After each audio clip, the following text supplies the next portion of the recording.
Have you ever felt like you just didn't fit in? Have you felt like everyone else has Under Armour pants or name brand shirt and you don't? Well, you'll enjoy my story then. The Bad Case of Stripes by David Shannon. Camille Cream loved lima beans, but she never ate them. All of her friends hated lima beans, and she wanted to fit in. Camilla always worried about what other people thought of her. Today she was fretting even more than usual. It was the first day of school. She could not decide what to wear. There were so many people to impress. She tried on 42 outfits, but none seemed quite right. She put on a pretty red dress and looked in the mirror. Then she screamed. Her mother ran into the room. She screamed too. "Oh my heavens! You're completely covered with stripes," she cried. This was certainly true. Camilla was striped from head to toe. She looked like a rainbow. Mrs. Cream felt Camilla's forehead. "Do you feel all right?" she asked. "I feel fine, but just look at me," Camilla answered. "You get back in bed this instant. You're not going to school today," her mother ordered. Camilla was relieved. She didn't want to miss the first day of school, but she was afraid of what the other kids would say. But she had no idea what to wear with those crazy stripes. That afternoon, Dr. Bumble came to examine Camilla. "Most extraordinary. I've never seen anything like this. Are you having coughing, sneezing, runny nose, aches, pain, chills, hot flashes, uncontrollably twitching?" he asked. "No, I feel fine," Camilla told him. "Well then, I don't see any reason why you cannot go to school.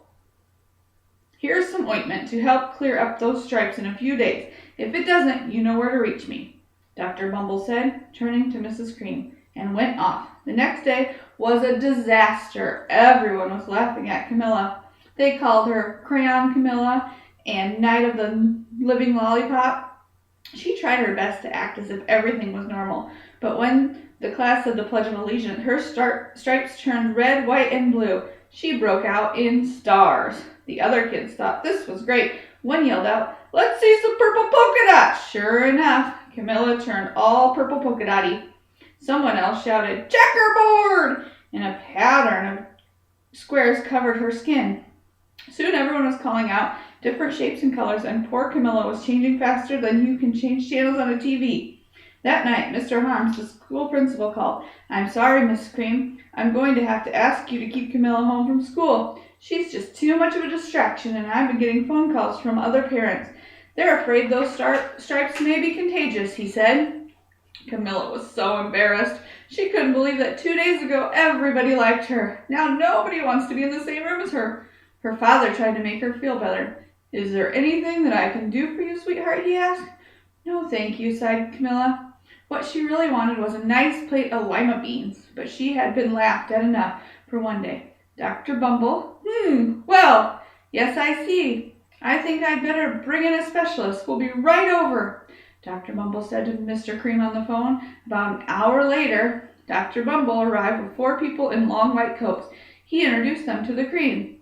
"This is Dr. Crop, Dr. Sponge, Dr. Cricket, and Dr. Young." Then the specialist went to work on Camilla. They squeezed and jabbed and tapped and tested. It was so uncomfortable.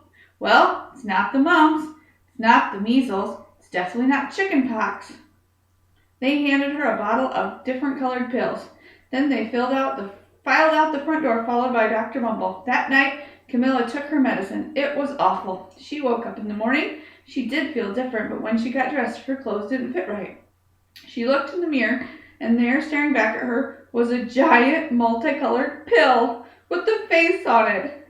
Dr. Bumble rushed over as soon as Mrs. Cream called, but this time, instead of the specialists, he brought the experts. These were fine scientific minds of the land. Once again, Camilla was poked and prodded, looked at, and listened to. The experts wrote down numbers. It might be a virus, one said. It could be a cold, another one said. One popped squiggly little bacteria tails, or it could be a fungus. All of a sudden, she was colored in fungus bacteria. The experts looked at her. "We need to go over these numbers back at the lab. We'll call you when we know something." The experts didn't have a clue, much less a cure. By now, the TV news had found out about Camilla. Reporters were all over the outside of her house telling the story of the bizarre case of the incredible changing kid. Soon a huge crowd was camped out in her lawn.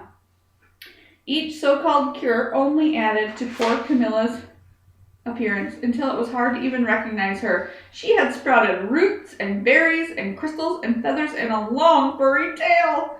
But nothing worked.